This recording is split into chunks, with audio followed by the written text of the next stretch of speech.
La palabra de Dios en Proverbios capítulo 3 versículos del 1 al 7 nos dice: Hijo mío, no te olvides de mi enseñanza, y tu corazón guarde mis mandamientos, porque largura de días y años de vida y paz te añadirán. La misericordia y la verdad nunca se aparten de ti. Átalas a tu cuello, escríbelas en la tabla de tu corazón. Así hallarás favor y buena estimación ante los ojos de Dios y de los hombres. Confía en el Señor con todo tu corazón y no te apoyes en tu propio entendimiento. Reconócele en todos tus caminos y Él enderezará tus sendas. No seas sabio a tus propios ojos, teme al Señor y apártate del mal.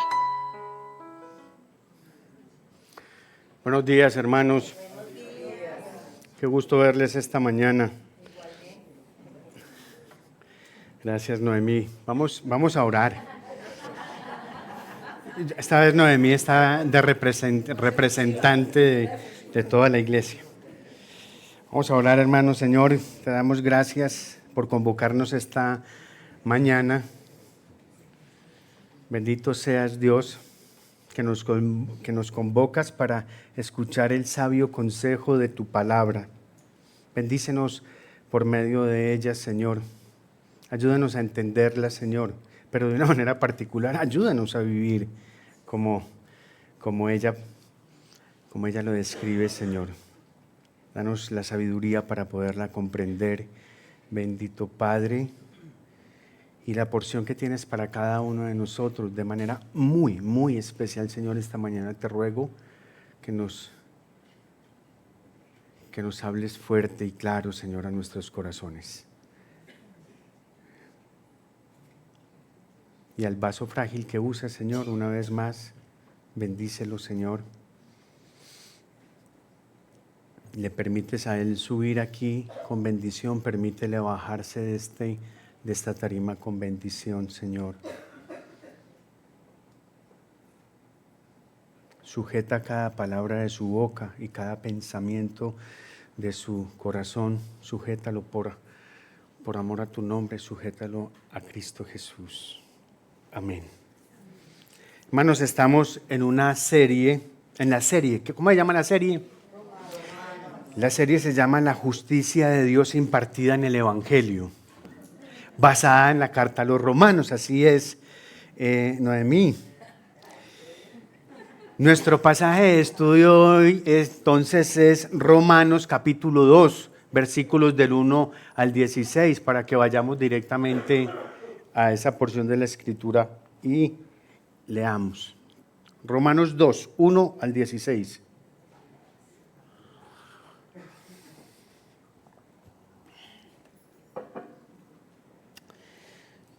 Dice la Escritura, ¿ya estamos ahí? Por lo cual no tienes excusa, oh hombre, quien quiera que seas tú que juzgas. Pues al juzgar a otro, a ti mismo te condenas, porque tú que juzgas practicas las mismas cosas. Sabemos que el juicio de Dios justamente cae sobre los que practican tales cosas. ¿Y piensas esto, oh hombre, tú que condenas a los que practican tales cosas y haces lo mismo? ¿O escaparás del juicio de Dios? ¿O tienes en poco las riquezas de su bondad y tolerancia y paciencia, ignorando que la bondad de Dios te guía al arrepentimiento?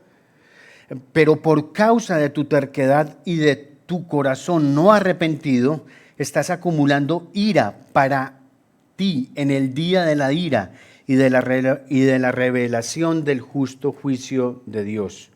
Él pagará a cada uno conforme a sus obras.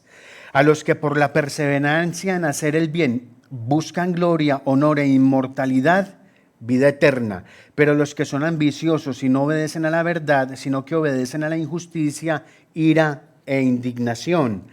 Habrá tribulación y angustia para toda alma humana que hace lo malo, del judío primeramente y también del griego. Pero gloria y honor y paz para todo el que hace lo bueno, al judío primeramente y también al griego. Porque en Dios no hay acepción de personas, pues todos los que han pecado sin la ley también perecerán. Y todos los que han pecado bajo la ley serán juzgados. Porque no son los oidores de la ley los justos ante Dios, sino los que cumplen la ley. Esos serán justificados.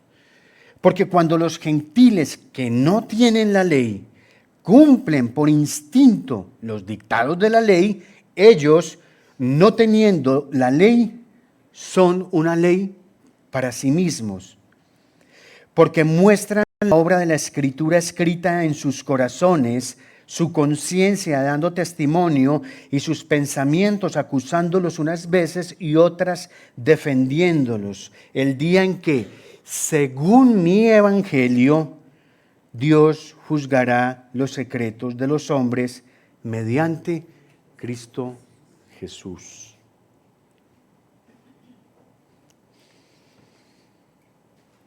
Tremendo, ¿no? Pablo comienza diciendo entonces, por lo cual no tienes excusa, oh hombre, quien quiera que seas, tú que juzgas, pues al juzgar a otro, a ti mismo te condenas, porque tú que juzgas, practicas las mismas cosas. Ahora, esa porción de la Escritura, ese texto tiene sentido si miramos lo que él venía diciendo en el capítulo 1. Y anteriormente, Pablo nos ha mostrado una clara conexión entre deshonrar a Dios como Dios y degradar la dignidad humana. Eso lo pudimos ver en capítulo 1, versículos 26 y 27.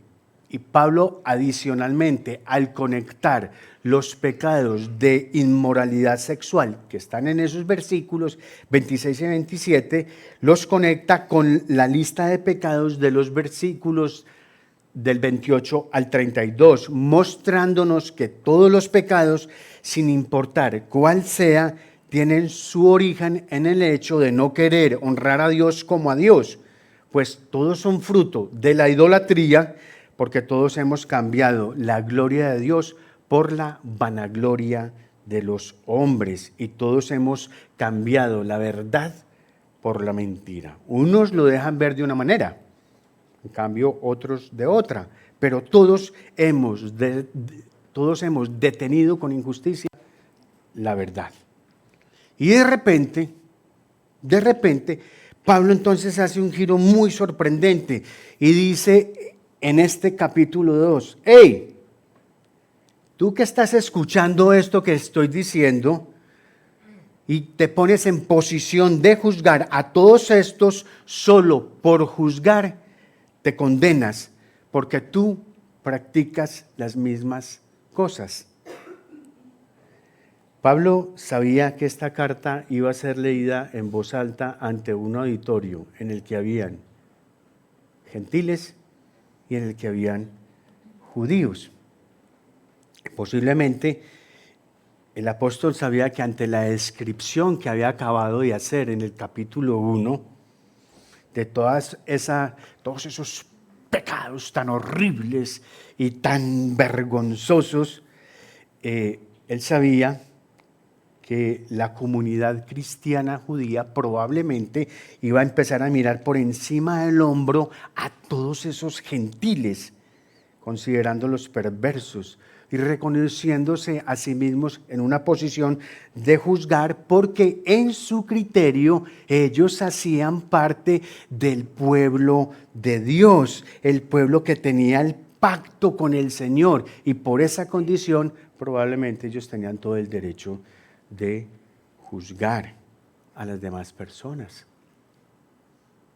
Eso es lo que es la manera como Pablo está encaminando este capítulo 2.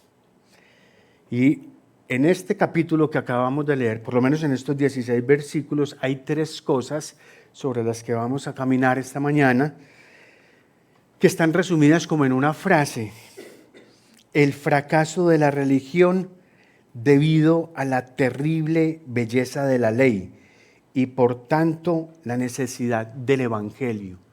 Otra vez, 3 cosas de las que nos habla esta porción de la Escritura: el fracaso de la religión debido a la terrible belleza de la ley y por tanto la necesidad del Evangelio. Los dos primeros puntos, el fracaso de la ley, el fracaso de la religión, perdón, y la belleza de la ley, son muy evidentes en estos 16 versículos.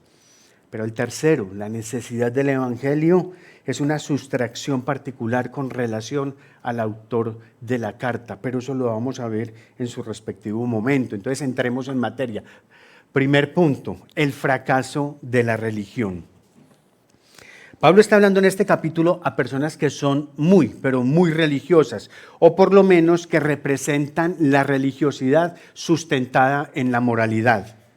Está hablando a cualquier persona que se haya esforzado mucho por no ser pagano, por no participar de esas orgías, por no inclinarse a esas figuritas de piedra o de yeso o de madera, por no participar de borracheras. Y Pablo les está diciendo: oigan, ustedes que durante todas sus vidas han tratado de obedecer la Biblia y que todas sus vidas han estado dependiendo de la obediencia a la ley y de sentirse bastante bien con eso, cuando condenan a estos paganos por las cosas que hacen, ustedes se están condenando a sí mismos. ¿Por qué? Porque están haciendo las mismas cosas. Y vamos a ser honestos, estamos aquí, entre nosotros, en familia. ¿Cómo puede ser posible que todo mi esfuerzo cristiano, todo lo que yo hago por tratar de obedecer los principios bíblicos y todos los preceptos, a mí me lleve eso entonces a ser igual que un pagano de pipiripao? ¿Cómo es eso posible? Vamos honestos, o sea, esa pregunta sí se la hace uno. Claro.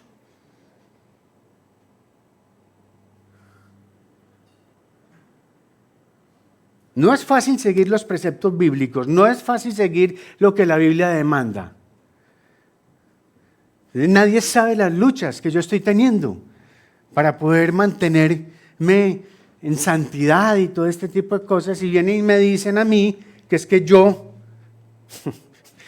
con ese comportamiento, parezco o soy o me comporto como un pagano de pipiripao. Es que nada de lo que ellos hacen, yo lo hago.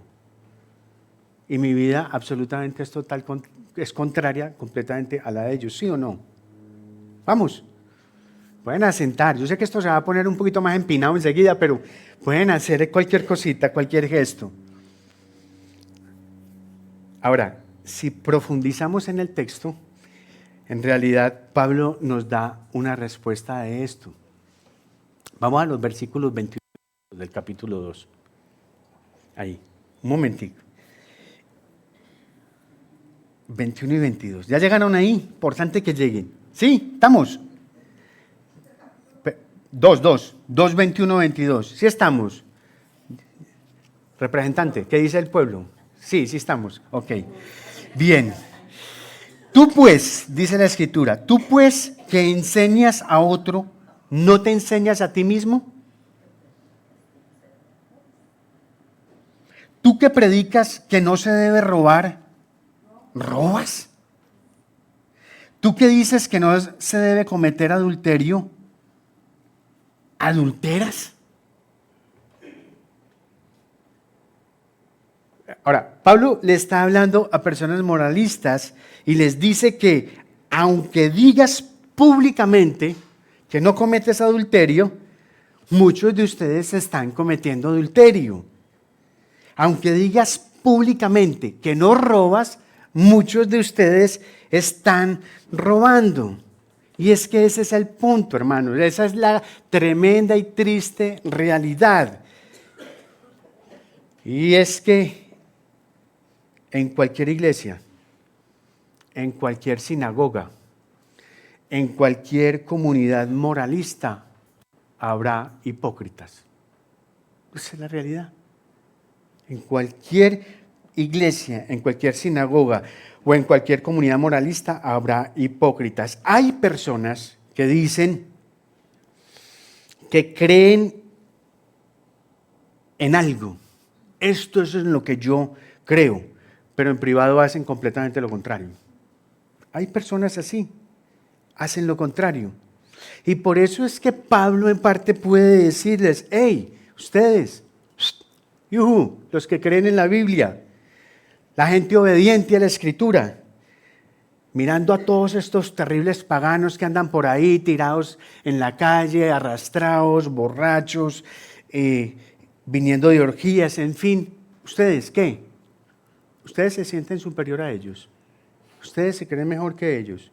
No, ustedes no son mejor que ellos. Es más, ustedes hacen lo mismo. ¿Por qué actúas con hipocresía? ¿Por qué actúas con hipocresía? Yo creo, hermanos, que ahí es donde tú y yo debemos empezar a revisarnos. Revisémonos. Porque ¿cuánto de nuestro testimonio cristiano es pura fachada? ¿Cuánto? Y yo no estoy pidiendo respuestas públicas. Estas son preguntas para la reflexión personal. Porque en última, hermanos, yo estoy acá, ustedes están ahí, pero todos nosotros, incluyéndome, todos nosotros en este instante estamos delante del Señor. Y ante Él no nos podemos esconder. No. El que intente esconderse del Señor queda como un elefante detrás de un rosal. Muy mal escondido. Muy mal escondido. No nos podemos esconder. Estamos delante de Él. ¿Cuánto de lo que nosotros predicamos en la calle con nuestro testimonio es apariencia? ¿Cómo son las relaciones con aquellas personas de nuestro entorno familiar, social o laboral que no profesan la misma fe de nosotros? ¿Cómo nos relacionamos con ellos?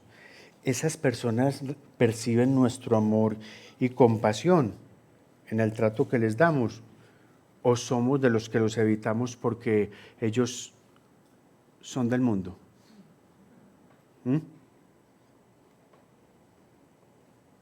Ellos ven en nosotros a un hijo o a una hija de Dios que está dispuesto a servirles, así ellos no crean en lo que nosotros creemos, ni vivan como nosotros vivimos, o al contrario, lo que ellos ven en nosotros es un fanático o a una fanática religiosa que los señala con el dedo y los juzgan, porque ellos se van a condenar en sus pecados.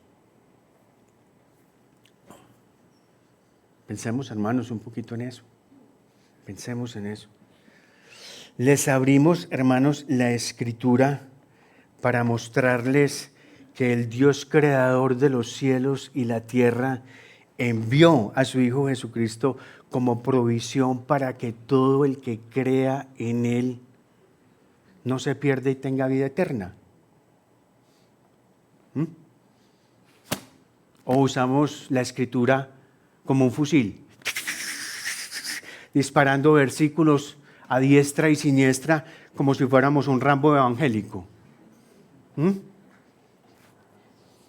Sí, hermanos, tenemos que pensar en eso, debemos revisarnos, porque sabes que lo que Pablo está diciendo aquí es que si nosotros nos sentamos en el trono de justicia que le corresponde a Dios, porque esa es la otra, ese es el trono que le corresponde a Dios, porque Él sí es justo y Él sí puede juzgar.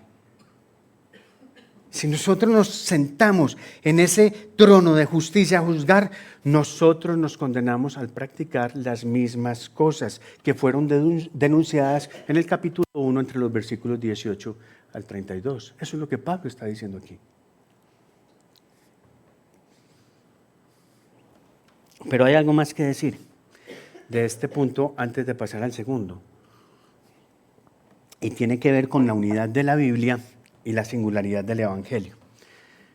Y ahora el grupo de alabanza nos ayuda un poquitico a esto. En Lucas capítulo 15 está la famosa y gran parábola del hijo pródigo, ¿cierto? Famosa parábola que ahora es motivo de estudio por parte del grupo de personas que están en la academia estudiando precisamente el libro del Dios pródigo. Bien. Jesús entonces, ¿qué hace allí en esa parábola? Nos está presentando a un padre con dos hijos. Un hermano menor que le pide al padre todo el dinero de la herencia y se va con todo el botín y lo malgasta. Sexo con prostitutas, se vuelve materialista, borrachera, licencioso, por supuesto, un hombre completamente desobediente al padre y dilapida completamente todo lo que su padre le había dado. Y tenemos a un segundo hijo que es el hermano mayor, un hombre muy obediente al padre que siempre hace todo lo que el padre dice. Sin embargo, el punto que enfatiza la parábola es que tanto uno como el otro está completamente perdido. Eso es lo que nos está mostrando la parábola. Ambos están alejados del Padre y ambos necesitan la salvación.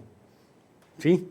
En esencia, pues estoy siendo muy reduccionista, en esencia eso es lo que está diciéndonos Jesús a través de esa parábola. ¿Sí? Lucas capítulo 15. Ahora, tenemos ahora a Pablo, aquí, capítulo 2, dando su mejor exposición del Evangelio. Y está diciendo exactamente lo mismo.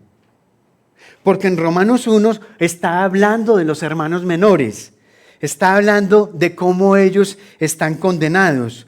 Pablo nos muestra cómo ellos están perdidos. Se inclinan ante los ídolos en forma de hombres y de animales. Se revuelcan en pasiones degradantes. Hay pecado, pero mucho pecado. Ese tipo de pecado que todo el mundo considera inmoral y despreciable. Eso es lo que nos relata en el capítulo 1. Pero ahora pasa a Romanos capítulo 2 y dice, hey, ustedes, sus hermanos mayores, se esfuerzan mucho por ser buenos y crees que Dios te debe una buena vida porque eres tan bueno, porque eres tan obediente. ¿Sabes? Estás perdido. En el capítulo 1 nos habla de los hermanos menores. En el capítulo 2, Pablo nos está hablando de los hermanos mayores. Está hablando de nosotros, los que conocemos la Biblia.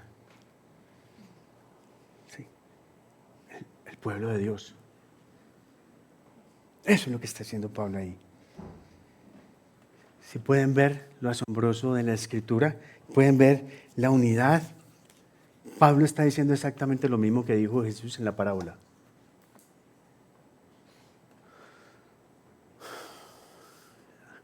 Ahora veamos la singularidad del Evangelio, es decir, aquello que hace único al Evangelio.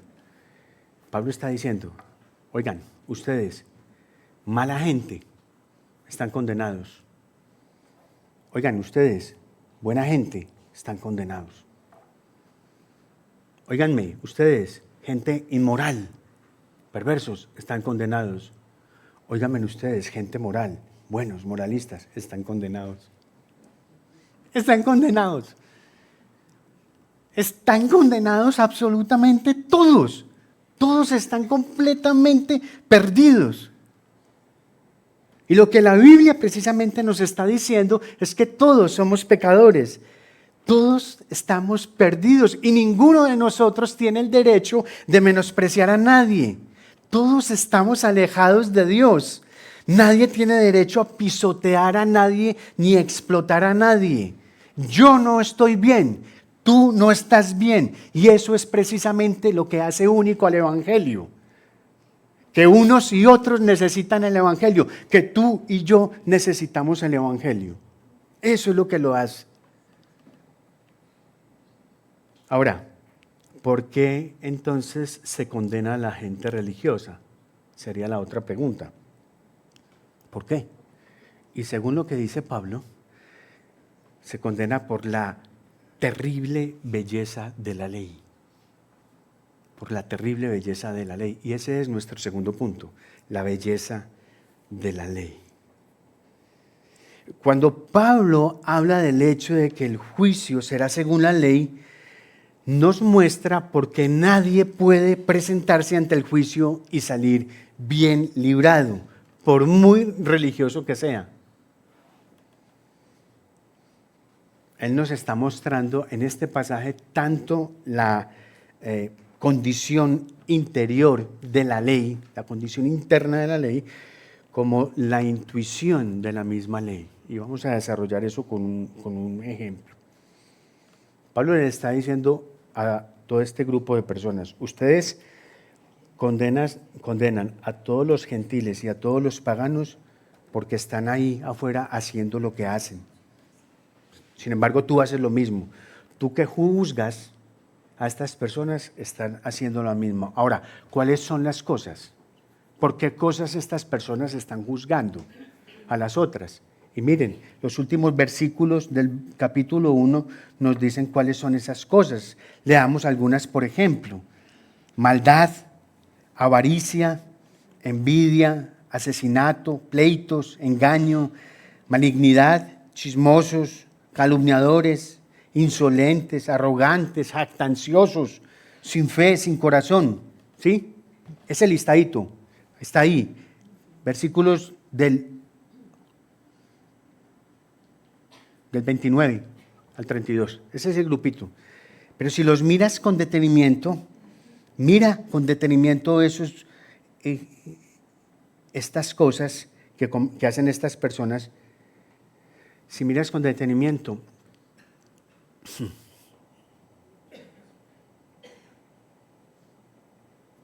verás que la gente religiosa y moralista no es definida por esos pecados.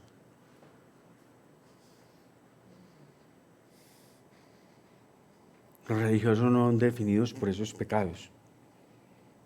Porque el religioso dice que no es calumniador.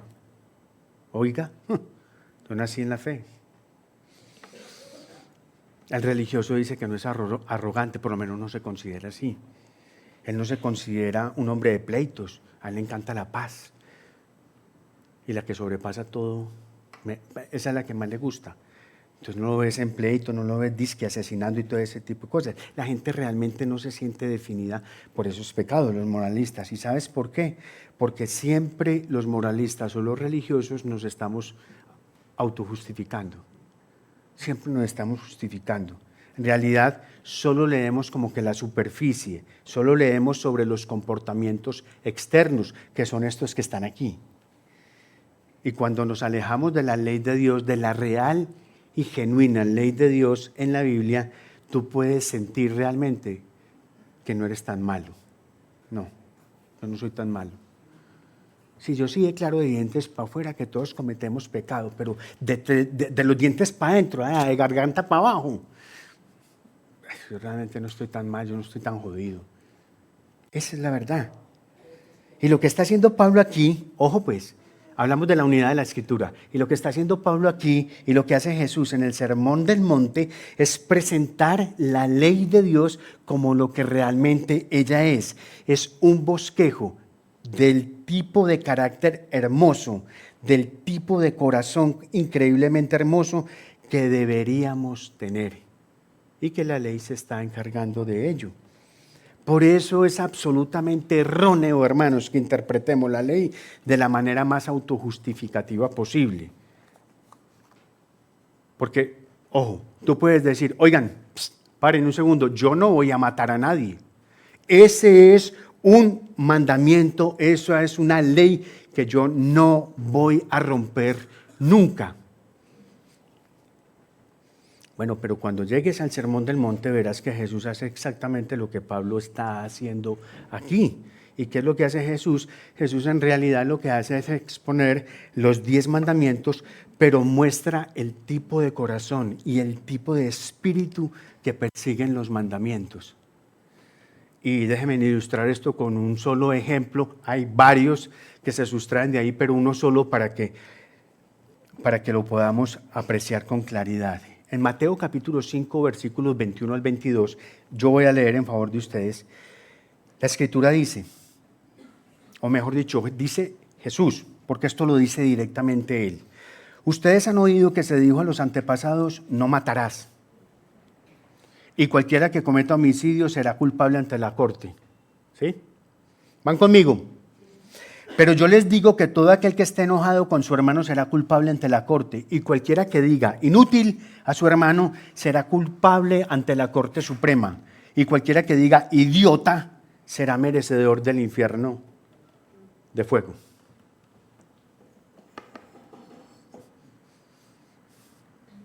Siguen conmigo aquí en la iglesia, ¿cierto? No me preocupen, muchachos, que yo también hice la misma cara cuando estaba estudiando esto.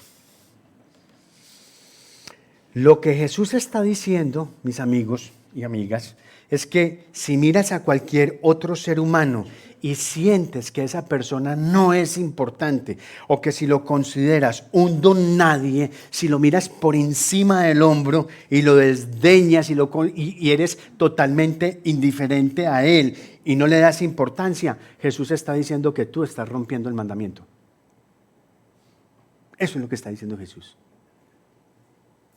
¿Estamos ahí?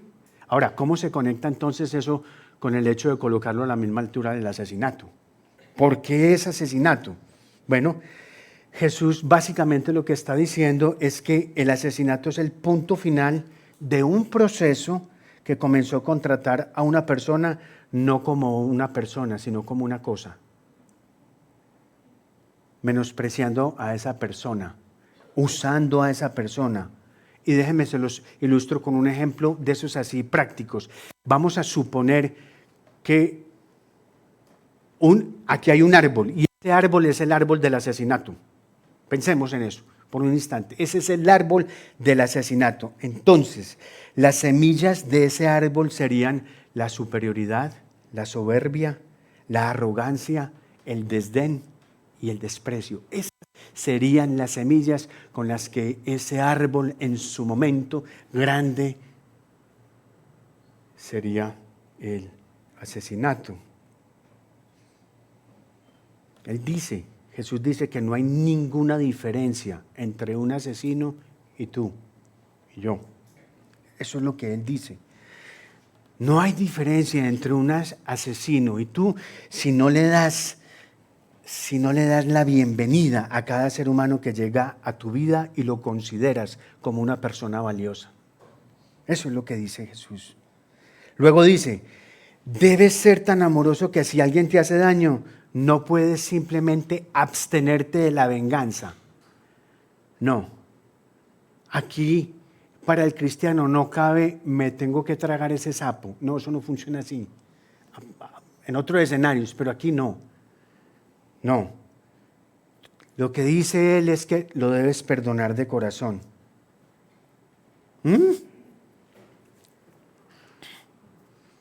Pero todavía es un poquito más, la estira más. Y dice, debes amar en tu corazón a tu enemigo. Debes amar a tu corazón, en tu corazón a tu enemigo. Él dice que debemos ser tan generosos con los pobres que debemos dar y dar y dar, sin importar si recibimos algún agradecimiento. Todo eso está en el Sermón del Monte. Todo eso está ahí, yo no me lo estoy inventando. Todo eso está en el Sermón del Monte. Ahora, el gran problema que tú y yo tenemos para leer este sermón es que no nos gusta, porque la verdad sea dicha, ¿cómo nos hace sentir esa lectura? Que nosotros no somos perfectos, la verdad. No. Ahora mismo debe haber aquí muchos pensando, no. Y yo que creía que, pero... Sí, por eso te estás acordando de la tía a la que no le hablas, al primo que no lo puedes ver, y, bueno, al compañero de trabajo que te la hace imposible. No, yo no voy a orar por él. Pues, ¿cómo? Bueno, voy a orar para que el Señor lo saque de la empresa. Sí, tenemos ese problema. No nos gusta porque el sermón nos hace sentir que no somos perfectos. Sentimos que la exigencia en cuanto al carácter de las personas a quien Jesús está describiendo en el sermón no lo podemos cumplir. Es la verdad, ¿cierto? Sí, seamos honestos. Es verdad, van conmigo, ¿cierto? Pero eso sí, ojo pues, a nosotros nos encantaría que toda la gente que nos rodea a nosotros fuera como la gente del Sermón del Monte, los que describe Jesús. No, ¿A quién no le encantaría estar rodeado de gente generosa? De gente que nunca lo trate a uno con indiferencia, de gente que sea completamente honesta y sincera con uno. ¿A quién no le gustaría tener alrededor a personas que sean muy, pero muy amorosas y que jamás guarden rencor por nada? Que si uno por equivocación los ofende sin querer o queriendo, ellos le den la vuelta a la página de una. ¿Quién no quisiera tener personas así? Ahora, ese no es el tipo de virtudes que uno espera en las demás personas. Claro. Si están viendo el problema, si pueden ver el problema que hay.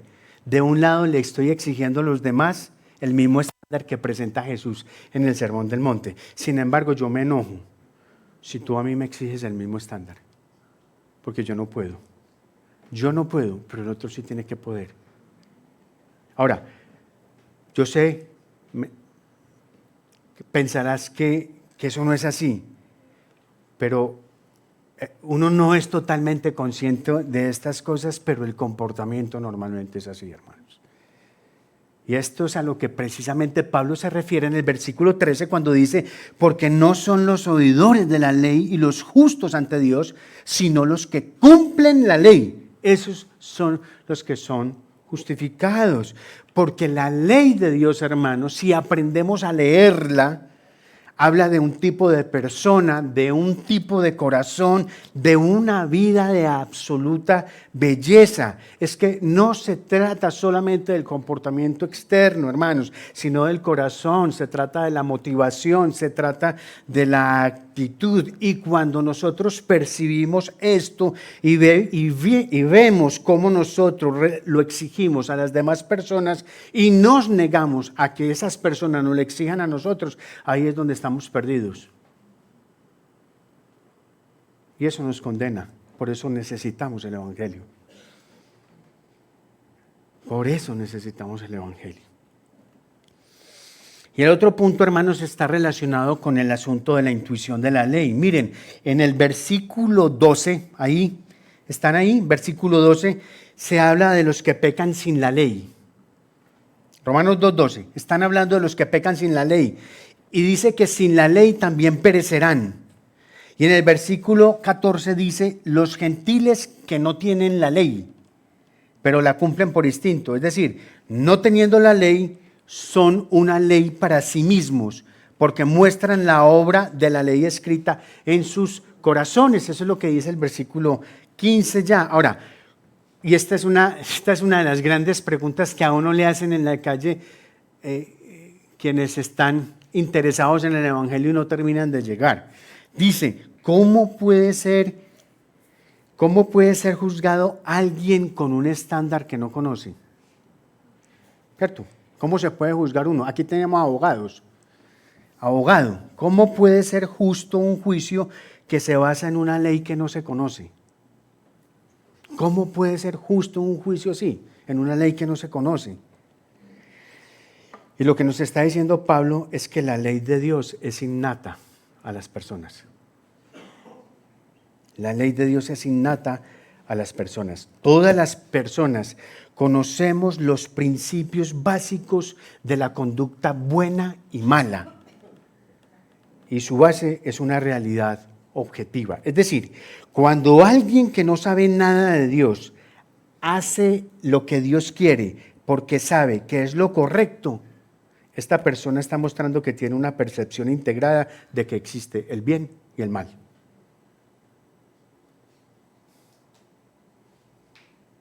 Y Pablo lo dice claramente, la conciencia a veces los acusa, pero a veces los defiende. Ahí lo dice claramente. Al final, lo que Pablo nos está diciendo, hermanos, es que Dios es justo al juzgar a los que no conocen, a los que conocen la ley, porque conociéndola no la guardan, pero también es justo al juzgar a los que no conocen la ley externamente, porque conociéndola internamente, aún así no la guardan.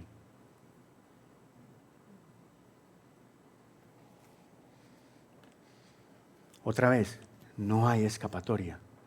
No hay escapatoria. Todos, absolutamente todos necesitamos el Evangelio. Y por eso es que el Evangelio es completamente único e imprescindible para relacionarnos con Dios. No hay otra forma de eso. Y eso es lo que nos lleva, hermanos, a nuestro tercer y último punto, la necesidad del Evangelio.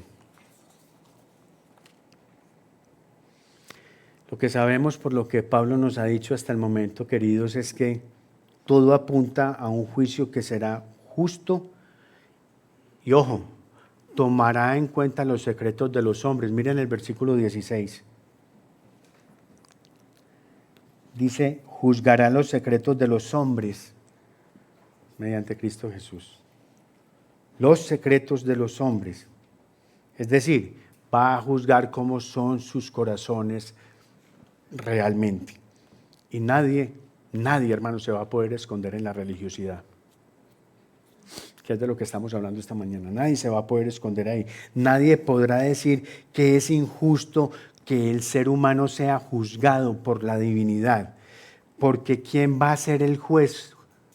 ¿Quién va a ser el juez nuestro? ¿Quién? Jesucristo. Jesucristo encarnado. Él mismo, un hombre. Ojo en ese detalle. Ojo en ese detalle, no lo podemos perder de vista. Es Cristo encarnado el que va a juzgar. 100% Dios, 100% hombre. Hermanos, si había alguien que supiera más que otra persona de moralidad, ese era Pablo. Si había alguien realmente religioso, era Pablo. Circuncidado a los 8 días de nacer, del linaje de Israel, de la tribu de Benjamín, hebreo ¿de qué? De hebreos. En cuanto a la ley, fariseo. En cuanto al celo, perseguidor de la iglesia. En cuanto a la justicia de la ley, hallado ¿qué? Irreprensible, dice la Escritura. Era todo un campeón en religiosidad, hermanos. Sin embargo, cuando conoció a Cristo, ¿qué dijo? Pero todo lo que para mí era ganancia, lo he estimado como pérdida, por amor a Cristo. Y más adelante dice, no teniendo mi propia justicia derivada de la ley, sino la que es por la fe en Cristo, la justicia que procede de Dios sobre la base de la fe. Filipenses capítulo 3, en el versículo 9. Me anima mucho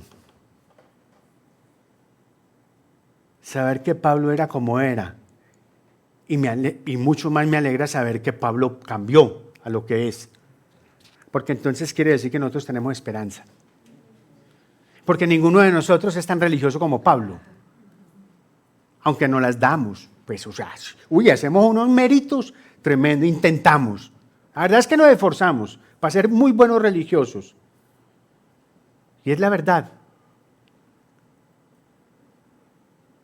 Si a mí me preguntaran, y me lo han preguntado, tengo que decir la verdad, me lo han preguntado, ¿cuál es probablemente el pecado con el que más lucha la comunidad donde pastoreas? Y yo no tengo la más mínima duda en decir cuál es. Es la religiosidad y la moralidad. Y dígame que no. Y yo estoy ahí con ustedes. Sí, pues que no estoy tirando piedra de aquí para allá. La estoy tirando para arriba para que nos caiga a todos. Es la verdad. Eso es la verdad, hermanos. Pablo en el versículo 16, miren, dice, según mi evangelio. Y el evangelio de Pablo es que la terrible noticia del juicio por venir precede a las buenas noticias de la gracia. Y en esto sí quiero ser muy claro, hermanos, con todos ustedes, no nos vayamos a engañar, no nos engañemos. Si no hay un juicio, la salvación no tiene sentido. Si no hay un juicio, la salvación no tiene sentido. Sin la realidad de la ira presente y futura de Dios, la cruz queda completamente despojada de su gloria. ¿Cuál gloria? La gloria del hermano mayor que salió a nuestro encuentro para reconciliarnos con el Padre. La gloria del hijo mayor que sí estuvo dispuesto a recibir todo el rigor de la ira de Dios para que su justicia fuera imputada a nosotros. La gloria de nuestro hermano mayor que intercedió por nosotros antes de morir y suplicó para que nuestros pecados fueran perdonados. La gloria del inocente que sin cometer pecado alguno se hizo culpable para recibir sobre sí mismo todo el pecado de nosotros, a sabiendas de que tú y yo sabemos desde lo más profundo de nuestro corazón de que en esa cruz debíamos estar, éramos nosotros, porque nosotros sí somos culpables, pero Él no. Pero Él no. En esa cruz del Calvario, Jesús estaba recibiendo la maldición que todos nosotros merecemos, porque es que nosotros no podemos soportar el juicio, porque ninguno de nosotros puede pararse delante de la ley, porque cuando la ley nos presenta, mejor dicho, cuando la ley nos presenta ese estándar perfecto que ella demanda, lo que la ley está haciendo es que está describiendo la belleza de Jesús. Eso es lo que está haciendo la ley. Está describiendo la belleza de Jesús. Yo no vine a abolir la ley. Yo vine a ¿qué? A cumplirla, dijo. No vayas a pensar por un momento que la ley de Dios no importa, porque ahora es salvo por gracia. Porque a muchos de nosotros nos educaron con esa idea. La ley no importa. Vivimos es bajo la gracia y deseche la ley. No, hermanos. La ley sí importa. Importa muchísimo. La ley es tan importante que Jesús murió para cumplir los requisitos de la ley. Claro que importa. Pero ojo, toda la belleza de la ley representada en Jesús ha sido totalmente transferida a nosotros. Toda. Porque Pablo dice en Romanos capítulo 8, por tanto, ahora no hay condenación para los que están en Cristo Jesús, porque la ley del Espíritu de vida en Cristo Jesús te ha libertado de la ley del pecado y de la muerte. Gloria a Dios. Por eso necesitamos el Evangelio, hermano. No nos podemos parar ante él con nuestra religiosidad. No sirve, es un trapo de inmundicia. La moralidad de nosotros es pipiripao. Se compara y está al mismo nivel de los pecados de quienes no creen en el Señor. Nuestra religiosidad no es muy distinta a lo que viven muchas de las personas que no conocen el Evangelio. Es lo mismo, está a la misma altura, hermanos. Está a la misma altura. Pero nosotros fijamos nuestra mirada en el autor y consumador de la fe. Y la justicia que fue, y la ira de Dios que fue derramada sobre él, su justicia nos ha sido entregada a nosotros. Y por eso nosotros podemos pararnos ante el Señor y estar libre de culpa. ¿Necesitamos el Evangelio o no lo necesitamos, hermanos?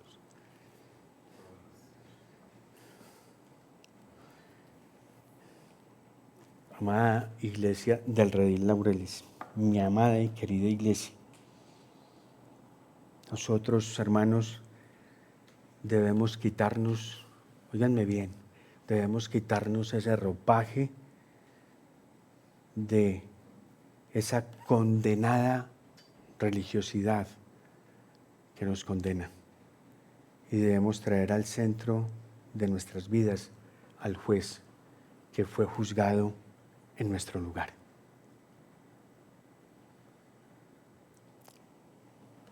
Oremos, hermanos.